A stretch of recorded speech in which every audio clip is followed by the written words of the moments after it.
যে কোনো সময়ে উঠে যাবে পৃথিবীর চৌম্বক মেরু, আর মেরে উল্টে গেলে উল্টে যাবে দিক। ফলে সূর্য উঠবে পশ্চিম দিকে বেশ কয়েক বছর ধরেই এমন সংকেত দিয়েছেন গবেষকরা। যদি সত্যি সত্যি পৃথিবীর চৌম্বক মেরে উল্টে যায়, তাহলে কি হবে মানবজাত? আমরা কি পারব টিকে থাকতে?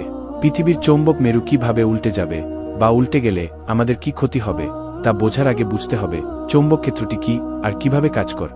ছোটবেলা থেকে আমাদের পড়ানো হয়েছে পৃথিবীর চারদিকে এক অদৃশ্য চৌম্বক ক্ষেত্র আছে, যা সূর্যের ক্ষতিকর রশ্মি থেকে পৃথিবীকে রক্ষা করে। মূলত পৃথিবীর কেন্দ্রে থাকা গলিত লোহার উন্নয়নের জন্যই সৃষ্টি হয় এই চৌম্বক ক্ষেত্র। চৌম্বক ক্ষেত্র সূর্য থেকে আসা চার্জ কণাগুলোকে দূরে ঠেলে দেয়, যার ফলে উত্তর ও দক্ষিণ মেরুর আকাশে আমরা প্রায় অরোরা দেখতে পাই।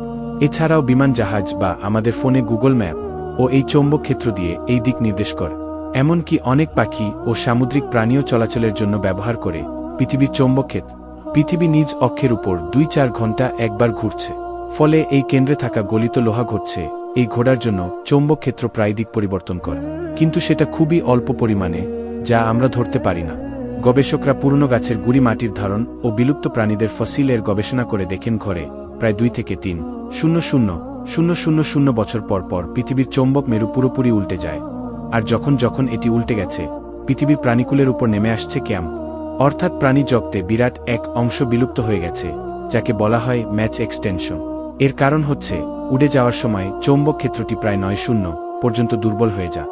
ফলে সূর্যের ক্ষতিকর রশ্মি, মহাকাশের তীব্র রেডিয়েশনের কারণে বহু প্রাণীর মৃত্যু হয়।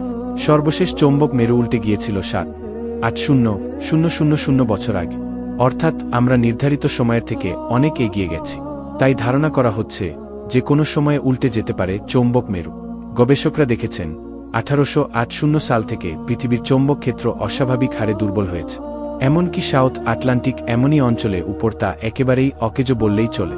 আর এই অঞ্চল পৃথিবীর 5 ভাগের 1 ভাগ জুড়ে অবস্থান করছে। ধীরে ধীরে এর আকার আরও বড় হচ্ছে। যখন উঠে যাবে তখন দিকও উঠে যাবে। এখন আমরা যাকে উত্তর দিক বলছি তা হবে দক্ষিণ, আর পূর্ব হবে পশ্চিম, অর্থাৎ শেষময় সূর্য উঠবে পশ্চিমে। এছাড়াও যদি মেরে উল্টে যায়, তাহলে চৌম্বক ক্ষেত্র দুর্বল হয়ে যাবে, ফলে মানুষের মধ্যে দেখা দেবে ক্যান্সারের প্রকোপ, আর সেই প্রকোপ তবে বিশ্বব্যাপী মহামারীর মতো। এছাড়াও এই ঘটনা পরোক্ষভাবে বড় ভূমিকম্প, ভূমিধস, অগ্ন্যুৎপাত ঘটাতে পারে, অর্থাৎ মানবজাতির বিলুপ্তি অনেকটা নিশ্চিত। সড়কের কারণে আমাদের ব্যবহৃত বৈদ্যুতিক যন্ত্রের সার্কিট, বিদ্যুৎ গ্রিডগুলো উড়ে যাবে। স্যাটেলাইট, মোবাইল, ইন্টারনেট কিছুই কাজ করবে না। মানবজাতির ধ্বংসের আগে চলে যাবে প্রাচীন যুগের মতো এক অন্ধকার যুগ। কিভাবে চৌম্বক মেরু উল্টে যাবে বা উঠে গেলে কি হবে তা নির্ণয় করা গেল। এর সমাধান এখনও দিতে পারেনি গবেষকরা। অনেক মুসলিম আলেম এই গবেষণার ফলাফল থেকে এমনটাই বলছেন। এটা হয়তো হাদিসে বর্ণিত কিয়ামতের আগে পশ্চিমের সূর্য ওঠার কথাই নির্দেশ করছে।